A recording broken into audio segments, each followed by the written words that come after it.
Hello, it's Letty. Recently, I went viral. Applause sound effect.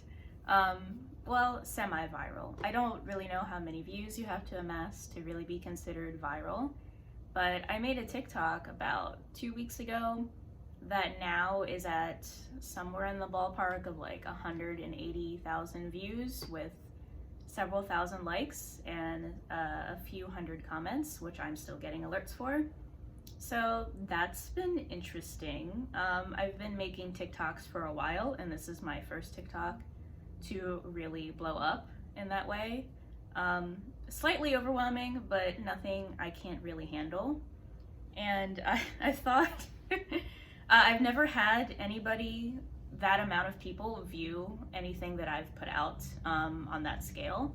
So I've thought a lot about going viral and just being perceived by that many people at once. I think my video has like 60,000 likes on it or something like that. So let's just assume that I have now been perceived by at least 50,000 people, assuming, that some of those accounts are like spam or bot accounts or whatever. I've been perceived by several thousand people. I guess that was my goal, because my goal is to blow up on TikTok, but it was just odd to experience it. I had a lot of comments about my appearance, which I'm used to, whatever. Most of the comments were very nice, so I don't mean to gloss over that. Like, most of the comments were like, "Oh my gosh, you're so pretty," which is always very nice to read. And then some of the comments, it's funny to me, I can laugh. I got a lot of comments about my nose and about how big my nose is. I know I have a big nose. I also know that my nose is fine and looks fine. I'm not really self-conscious about it. I used to get picked on for it a lot in school, but I also am fully aware that if I had any other nose, I would look really weird. I'm fine with my face the way it is, but it's made me think about how I perceive myself. Looking in the mirror, I look in a mirror constantly to do my makeup and wash my face. I'm looking at my face constantly. I'm looking at my face right now as I'm recording this. I take a lot of selfies and a lot of pictures for my social media presence. So I feel like I perceive myself one way, and it's very fascinating to realize that other people who have never seen my face now have seen my face because of my viral video perceive me a totally different way. Now I'm like, does everybody think my nose is huge and they're just too polite to say so? I know that's not really true. I know my face is pretty harmonized, but it's just funny to think about. With going viral, it's also, suddenly there are a lot of people who you don't know, who really don't know you. It's a less than a minute long video, but now there are like thousands of people who have their own perception of me based on that one 60-second clip of me. And they all have opinions, and they were all expressing those opinions in the comments section. And that was very interesting to see. After a certain point, I stopped responding to comments. I'm just like, okay, you guys can talk to yourselves in the comments, but there's still full-blown discourse going on in the comment section of that TikTok. And most of the discourse is about gamer girls and about being a female gamer, because that was the subject of the TikTok. It was about what's the dumbest thing anybody has ever said on mic to you, directed to women who play games. And so I got a lot of very positive comments from other women who also play video games. A lot of comments were in the vein of, yeah, I'm female and I play games, and I never ever get on mic or communicate with my team verbally, just because I'm way too intimidated to, or I don't like the reception that I get having a female voice playing video games. I got a lot of comments like that, and I got a lot of comments, again, most comments were positive. I got a lot of comments from men who were like, well, yeah, girls just aren't as good at video games, or girls just are better at being healers, being in the support class, because my video was referencing playing a healer. And that's, to me, that opinion from men is hilarious. There are really some men who gender roles and misogyny is so ingrained in them that they also project and carry that over to a video game, pixels on a screen. And, you know, they genuinely believe that women are just better at being healers and being support to their male players. I got one comment on that video where a guy was saying that he's a man and he plays support characters frequently, and that sometimes when he'll get on mic, he'll get comments from other men that are his teammates and say, well, I don't want a guy to heal me. I want a woman to heal me. That's so funny. That's so hilarious. Yeah, so I've been thinking a lot. I mean, I think a lot constantly because I play games constantly about being a gamer girl, and I just wanted to talk about my experiences in online gaming as a woman. I'm for those who are unfamiliar, I generally play one online game. It's called Overwatch, and for some added context, within that game, there's 3 classes of heroes. There's tank heroes, there are damage heroes, and there are support heroes. And support heroes are also just known as healers. Their job is to kind of be on the back lines and heal their team and provide useful utilities. And, you know, support class gets hated on a lot. It gets looked down on a lot as being unfun, boring. If you play support, you're weak and passive, and that it's like a girly role to play. It kind of has that reputation. And there's one particular hero in the game who is called Mercy. She is a very popular healer, and her character design, she's a very feminine Swiss woman. She's a doctor. Her character design is very girly. She has like an angel sort of theme.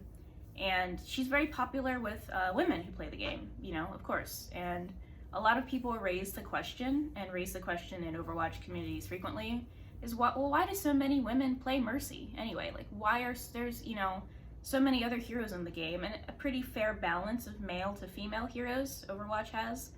But so many women who play the game just immediately gravitate to Mercy, or do just immediately gravitate to support. It's true that at least in the lower ranks where I play the game, I'm not a very highly skilled player. I don't play at like a near professional level.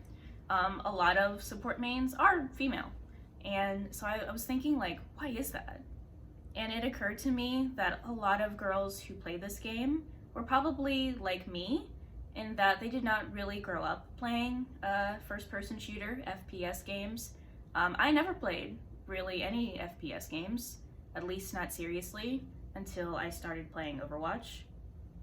And I think that's true of a lot of young women now who are into video games, as it's become more mainstream for there to be gamer girls and for women to be into video games. I think there are a lot of girls now getting into gaming, not just Overwatch. You know, there's also Valorant, there's also Rainbow Six Siege, you know, Call of Duty. Women have always played those games, but a lot of girls are getting into it, having had no prior experience playing games. You know, maybe their older brothers played, or their like male cousins played a lot of games growing up, and I think a lot of young women and girls were just like kind of veered away from those games, either directly or just didn't have an interest in it because, like, oh, that's a boy game.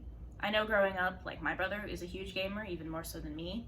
He played a lot of games of all genres, a lot of shooter games as well, and I just kind of always, like, never took an interest in it because, well, one, I just wasn't interested in those games, and two, I was just like, oh, well, you know, shooter games, those are kind of for guys. I don't really want to play games like that. And so I think that answers the question of why are so many women who play this game and other games, why do they tend to go for support heroes? And I think that's why, because a lot of girls who are into gaming now just don't have that background. There are people playing games who have been playing shooter games since they could hold a controller or operate a mouse and keyboard. So they have that muscle memory and just those motor skills. And if you were like me and you didn't grow up playing those games, you don't have that muscle memory. So you do tend to gravitate towards characters or roles in games that don't require that. Most of the support heroes in Overwatch don't require a lot of aim or a lot of very intensive muscle memory or that kind of game sense. So I think that's why, and I think that's really interesting to think about. That's not meant to stereotype every female who plays the game as only being interested in support or healing, because I've played several hours of Overwatch, and I've met a lot of women in game lobbies who play damage heroes exclusively or who play tank heroes exclusively. Personally, I play all three roles, not well, but I do. But I do tend to gravitate towards support, and I thought about it, and I'm like, yeah, that's kind of why I went into the game with no experience on those other two roles, so I just gravitated towards healing. And I thought that was kind of interesting. I also wanted to talk a little bit about just my experience being in online gaming as a woman. So, like a lot of other people, I was very intimidated at first because I had never played games online until a few years ago. So it was very intimidating for me to go into game lobbies and to try to be social with complete strangers. But I am very, when I play competitively, I am very involved in the voice chat. I say hello, I greet my teammates, I shot call, I give like direction, I try to like make my team coordinate and play together, you know, with some harmony. And shot calling is basically within a game where just one person kind of just gradually falls into the leadership role. And to shot call is to basically give call outs to the team and be like, let's push forward, let's fall back. This other enemy is flanking us.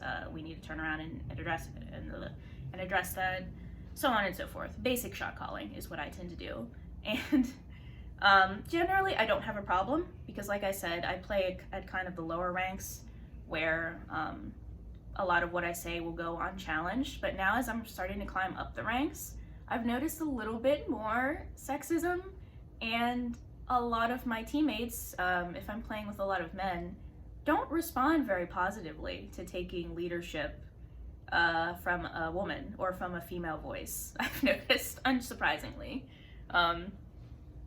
A lot of men straight up just tell me to shut up, or ask me, you know, how I know what I'm doing is correct, or, you know, mock me for playing Mercy or for playing the feminine heroes, or just for being in the support class in general. They tell me to stop being so bossy. They question my decision making, which in online gaming, you know, it is a game of like skill and logic, but just taking the initiative and just being on microphone is a lot of times just better than just not saying anything. Like if you're playing a game and you just call out, okay, let's attack them from the left side instead of down the center. That's better than just not saying anything. And maybe the attack will fail, but just showing that initiative and that leadership makes for a much more coordinated team and a much more coordinated push than just being silent. But a lot of people don't understand that. And so like I'll say something, a very simple call out, and I'll immediately get challenged. And so I'll stay quiet, and then for the next round or the next fight, one of my male teammates will say a very similar, very simple call out that's easy to follow, and nobody will challenge him. And I'm just like, bruh, we could have won, you know, if you hadn't been such a misogynist. I think that a lot. And I also, I wish I could find it, I'll have to look it up, but there is a study that was done on gamers, like male gamers, and they found that men who play games, any sort of competitive game online, men who play games at a very high level, like close to professional level, were generally much more receptive to female teammates and just female shot callers in their games than men who play at a much lower rank or a much lower skill level. So what that's saying is that men who are actually very good at the game and very skilled and take any criticism or critique seriously are fine with it coming from a woman, and men who are actually not very good at the game react very negatively to taking critique from a woman. And I just think that it's wild that sexism can be that so deeply ingrained and play that much of a role when playing a video game. So yeah, those are just some of my general thoughts that I've had the last couple weeks. I should get into more video games. I know everybody's tired of me talking about Overwatch all the time, but it consumes me. I play so many hours. So yeah, I've been perceived, and I am a bossy, rude bitch in gaming lobbies, and I'm proud of it. So let me know what you think in the comments. I'd like to hear your opinions and your thoughts. Um, are anybody? Is there anybody who subscribes to me that's also a gamer girl? Let me know. Have you had similar experiences? And yeah, thanks for listening. I'll see you guys next time. Bye bye.